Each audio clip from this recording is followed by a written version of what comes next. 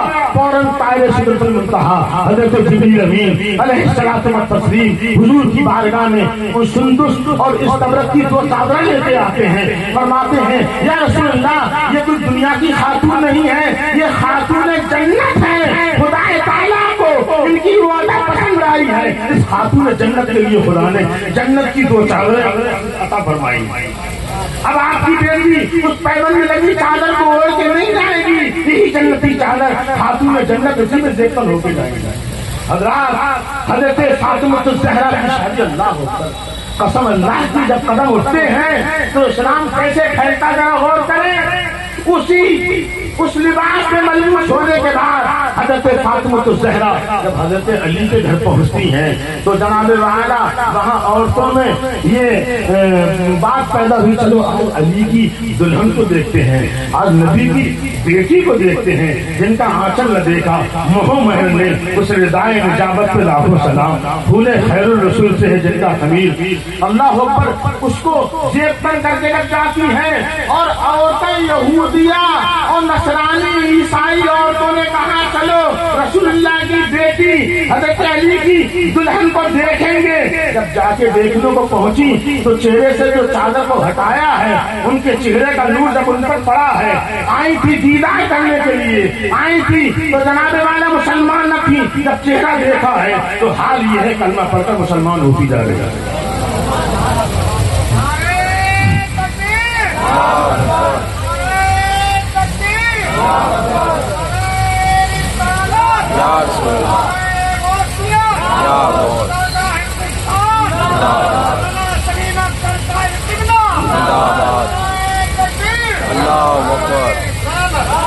تو تمہارے نبی نے کیسی شادی کی ہے, قسم خدا کی اور اس طرف ذہن چلا جائے تو مجھے امید کبھی ہے کوئی بھی لڑکی والا پریشان نہ رہے.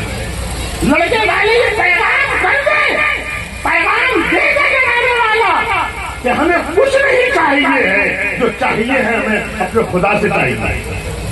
اللہ دے گا لیکن اس سے فائدہ کیا ہوگا؟ یہی ہماری بچیاں, یہی ہمارے بیٹے, یہ ہماری بیٹیاں جب ان کے نکاح قاعدے سے وقت پہ ہوتے رہیں گے, جب جہیز نہ لیا جائے گا تو ذمہ داری اور فساد جو قوم کے اندر پیدا ہو رہا ہے وہ سب ختم ہو جائے گا. نبی تو یہاں صلی اللہ تعالیٰ علیہ وسلم ارشاد فرماتے ہیں, حضرت ابو ہریرہ کے مروی ہے, نبی نے ارشاد فرمایا کون ہے جو مجھ سے یہ 5 چیزیں لے لے, یا تو وہ عمل کرے یا کسی کو عمل کروائے تو وہ لے لے. حضرت ابو ہریرہ ارشاد عرض کرتے ہیں یا رسول اللہ میں اس کام کے لیے تیار ہوں. نبی نے ارشاد فرمایا اتق اللہ, 5 چیزیں گنائی. آقا نے فرمایا اتق اللہ تکن عابد الناس. نبی فرماتے ہیں تم تمام حرام کاموں سے بچ جاؤ, سب سے بڑے عبادت گزار ہو.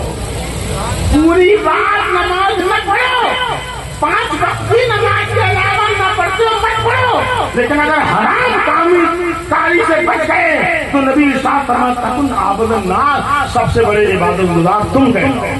نبی ارشاد فرماتے ہیں بما قسم اللہ لک تکن عبد الناس, جو خدا نے تمہیں دیا ہے تم اتنے پر راضی ہو جاؤ, تم سب سے بڑے مالدار ہو جاؤ. جو خدا نے دیا ہے اس پر راضی ہو جاؤ. حضور ارشاد فرماتے ہیں احسن الی جارک تکن مومنا, تم اپنے پڑوسی کے ساتھ اچھا سلوک کرو, ایمان والے ہو جاؤ. پڑوسی کے ساتھ اچھا سلوک کرو. تو یہ ہمارے بھائی تو ہیں لڑکی والے, لڑکے والے ہمارے بھائی تو ہیں, ان کے ساتھ اچھا سلوک یہی ہے. غریبوں کی لڑکیوں کو بغیر جہیز کے آپ لے 50 پیسے ہونے سے بچ جائے گا. آقا ارشاد فرماتے ہیں وَأَحِبَّ لِلنَّاسِ مَا تُحِبُّ لِنَفْسِكَ تَكُنْ مُسْلِمًا, اور تم لوگوں کے لیے وہی پسند کرو جو تم اپنے لیے پسند کرتے ہو, تم مسلمان ہو جاؤ گے. اور 5 چیز ارشاد نے آقا نے ارشاد فرمایا وَلَا تُكْثِرِ الضَّحِكَ فَإِنَّ كَثْرَةَ الضَّحِكِ يُمِيتُ الْقَلْبَ, اور زیادہ ہنسنے سے بچو, زیادہ ہنسنے سے دل مردہ ہوتا. زیادہ ہنسنے سے دل مردہ ہوتا ہے. یہ 5 چیزیں نبی کونین صلی اللہ علیہ وسلم نے ارشاد فرمائی. اور آخری حدیث حضرت ابو ہریرہ صاحب سے مروی ہے، فرماتے ہیں کہ اللہ نے فرمایا ابن آدم تفرغ لعبادتی املؤ صدرک غنا، کہ تو میری عبادت کے لیے اپنے آپ کو فارغ کر لے، میری عبادت کے لیے اپنے آپ کو فارغ کر لے. عملو صدر کا گنا، تو تیرے سینے کو میں گنا سے بھر دوں گا، کسی کا محتاج نہ رکھوں گا. اور وَأَشَدُّ فَقْرًا، اور تیری غریبی کو ختم کر دوں گا. وَإِلَّا تَفْعَلْ، اگر تم نے ایسا نہ کیا، مَلَأْتُ يَدَكَ شُغْلًا، تو تیرے ہاتھ کو مشغولیت میں بھر دوں گا. وَلَمْ أَشُدَّ فَقْرًا، اور تیری غریبی دور نہیں کروں گا. یہ بڑھتی رہے. تو اللہ اس کے رسول کا تمہیں واسطہ ہے، اس محفل میں ان تمام چیزوں کو لے کے جاؤ، اور جو باتیں جس عالم کی پسند آ جائے اس کو دہراؤ. رسول اللہ صلی اللہ تعالیٰ علیہ وسلم کا کوئی فرمان اگر کوئی تابعی سے سن لیا کرتا تھا اور بعد میں پتہ چلتا تھا یہ حدیث جس سے ہم نے لی ہے اس نے کسی صحابی سے لی ہے اور وہ صحابی ابھی ہے، تو حدیث تو پہنچ گئی. لیکن دل میں خیال آیا کہ یہ حدیث جس سے انہوں نے لی ہے وہ حدیث کو بیان کرنے والے ابھی گارہ کی جس نے مصطفیٰ سے لی ہے وہ بھی تو ہے، تو حدیث کو لینے کے لیے اب صحابی کے پاس چلے جاتے ہیں.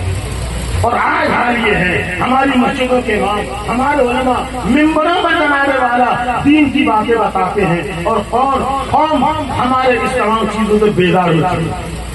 بہرحال میں اپنا وقت زیادہ نہ خرچ کر کے بس یہی پیغام آپ کو دینا چاہتا ہوں. میرے بعد بھی بہت سارے لوگ موجود ہیں، بس گزارش یہ ہے کہ ان صاحب مزاج سے آپ کو فیض لینا ہے تو ان کی سب سے بڑی کرامت یہ ہے کہ قرآن کی تلاوت بے انتہا کرتے تھے، 7 دن میں قرآن مجید پڑھ لیا کرتے تھے. آپ لوگ بھی قرآن کی زیادہ سے زیادہ تلاوت کرو، اور قرآن پڑھنے کا صلہ اور سب سے بڑا کام تو یہ ہے کہ کوئی دعا مانگتا ہے تو مانگنے سے ملتا ہے، اور کوئی قرآن پاک اتنا پڑھے کہ دعا مانگنے کی فرصت نہ مل سکے تو اللہ اسے اتنا دیتا ہے اس نے سوچا بھی نہیں ہوتی. ہاں قرآن پاک جب پڑھیں گے تو بغیر مانگے آپ کو خدا اتنا دے گا کہ آپ کے خیال میں بھی نہیں ملے. دعا سے مانگتے دل مل کے مانگتے ہو، اور جب قرآن پاک پڑھو گے تو اللہ تعالیٰ انگنت نعمتوں سے نوازے گا. السلام علیکم ورحمۃ اللہ وبرکاتہ. جو میں نے کہا مجھ سے غلطی اللہ تعالیٰ معاف فرمائے. استغفر اللہ ربی من کل ذنب و اتوب الیہ. اشہد ان لا الہ الا اللہ و اشہد ان محمد عبدہ و رسولہ. السلام علیکم.